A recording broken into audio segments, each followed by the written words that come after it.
A medida que los investigadores iban descubriendo la compleja estructura del átomo, encontraron que cada vez se acercaban a la explicación de los procesos por los cuales la materia emitía o absorbía energía. Pero en el momento de explicarlo, se limitaban con los conocimientos que en ese momento ofrecía la física clásica. Para comprender el modelo de cuerpo negro, se deben tener en cuenta el concepto del espectro electromagnético. En el siglo XIX, Maxwell desarrolla su teoría en la que esta clase de ondas se caracterizan por oscilar en un plano eléctrico, en el plano XY, como muestra la figura, y uno magnético en el plano XZ. Una de sus características más importantes es la longitud de onda, lambda, la cual es inversamente proporcional a la velocidad de propagación.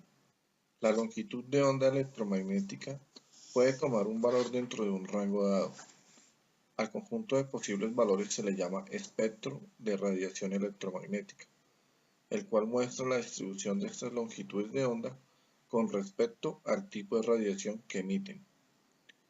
Como lo muestra la figura, el espectro visible se encuentra cercano a la magnitud de 10 a la menos 6 metros, donde la luz visible se compone de diferentes rangos de frecuencias posibles que van desde el rojo al violeta y que aparecen entre los 300 y los 700 nanómetros. Cada uno de estos rangos del espectro genera una radiación térmica diferente, siendo así que los cuerpos a una temperatura diferente de 0 grados Kelvin emiten ondas electromagnéticas. Al final del siglo XIX se estudió la radiación emitida por objetos calientes, utilizando diferentes materiales. Cuando un cuerpo se ve blanco es porque refleja toda la luz que incide sobre él. Un cuerpo negro es aquel que es capaz de absorber toda la radiación que le es incidida. Por lo tanto, el cuerpo negro es capaz de absorber y emitir luz reflejada como lo muestra la figura de la caja. Un haz de luz entra por un orificio, siendo reflejado por sus caras internas. En un determinado tiempo, toda la radiación es absorbida por el material y por lo tanto dejará de reflejarla. Y por la ley de Stefan Boltzmann, la energía total radiada aumentará proporcionalmente como aumenta la temperatura, y la radiación emitida será generada por la energía suministrada al calentarse este material, teniendo en cuenta que el sistema está en equilibrio térmico. Por ejemplo, una estufa eléctrica está compuesta por una resistencia en espiral por la que pasa una corriente, cuya intensidad aumenta según donde se encuentra el interruptor. Además, al pasar la corriente por la resistencia, se disipa en forma de calor. Al aumentar gradualmente la intensidad, se obtendrá que en las intensidades bajas no se genera radiación visible, porque la frecuencia se encuentra en la región del infrarrojo. Pero en una intensidad media, después de cierto tiempo, la resistencia se tornará rojiza y al final, en la máxima permitida por la configuración de la estufa, será amarillenta, lo que nos hace inferir que al calentar un cuerpo hay emisión de radiación electromagnética cuya frecuencia aumenta proporcionalmente con el aumento de la temperatura. Además de este resultado, se infirió que a medida que aumenta la temperatura del cuerpo, el máximo de la densidad de energía también aumentaba.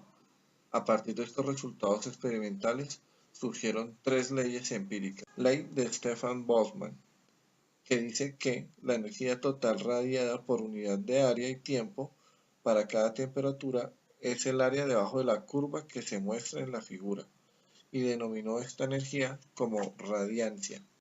Ley de desplazamiento de Wien. Dice que a medida que aumenta la temperatura absoluta del cuerpo negro al máximo de densidad de energía, se va corriendo hacia frecuencias mayores. Ley de Wien establece un factor teórico para ajustar las curvas experimentales de la densidad de energía en función de la frecuencia y la temperatura. Sin embargo, la curva teórica no funcionaba bien en las frecuencias muy bajas. Ley de Rayleigh-Jeans propone tres consideraciones. La primera, donde se debe poder describir teóricamente la distribución espectral emitida por un cuerpo negro. La segunda, que dice que el cuerpo negro y la radiación que emite debe estar en equilibrio térmico. Y la tercera, donde los electrones de los átomos que componen el cuerpo negro oscilan alrededor de su posición de equilibrio al calentarse y debido a que este movimiento de las cargas emite radiación electromagnética de igual frecuencia a la frecuencia de la oscilación. Sin embargo, esta fórmula propuesta genera un resultado absurdo para grandes frecuencias. Esto se llama catástrofe de la ultravioleta, donde es físicamente imposible producir energías tan grandes a partir de un cuerpo negro, y del ultravioleta porque falta esa región del espectro. En 1900, Planck soluciona la discrepancia de las anteriores leyes propuestas, ya que la teoría no se aplicaba siempre a los resultados experimentales. Para ello introdujo dos postulados. La energía de un oscilador debe ser siempre un múltiplo entero de una mínima cantidad de energía igual a la permitividad del vacío. Y la segunda, para osciladores de diferentes frecuencias, epsilon sub 0 debe ser proporcional a la frecuencia de la radiación que emiten o absorben, proponiendo así la constante de Planck, que se denota con la letra H, cuyo valor es de 6.63 por 10 a la menos 34 joules sobre segundo. La fórmula de Planck para la densidad de energía predice correctamente los resultados experimentales, tanto para bajas y altas frecuencias. La gran diferencia del postulado de Planck a las teorías anteriores es que la de Planck, el oscilador puede tener cualquier energía a partir de los valores exclusivos, donde la energía es discreta. A esto se le llama cuantización de la energía. En 1887, Hertz descubre el efecto fotoeléctrico al realizar experimentos con descargas eléctricas. En estos dos esferas conductoras son cargadas eléctricamente por una fuente de voltaje y se observa cierta distribución de carga alrededor de ellas. Al acercarlas, de repente salta una chispa entre ellas. Por accidente, una de las esferas fue iluminada por luz ultravioleta y Hertz observó que la chispa se producía con mayor facilidad que antes. Los electrones emitidos de esta manera se llaman fotoelectrones. Explicación clásica. Se tienen varias consideraciones de la teoría ondulatoria, como por ejemplo la proporcionalidad entre el campo eléctrico oscilante al cuadrado y la intensidad de la radiación.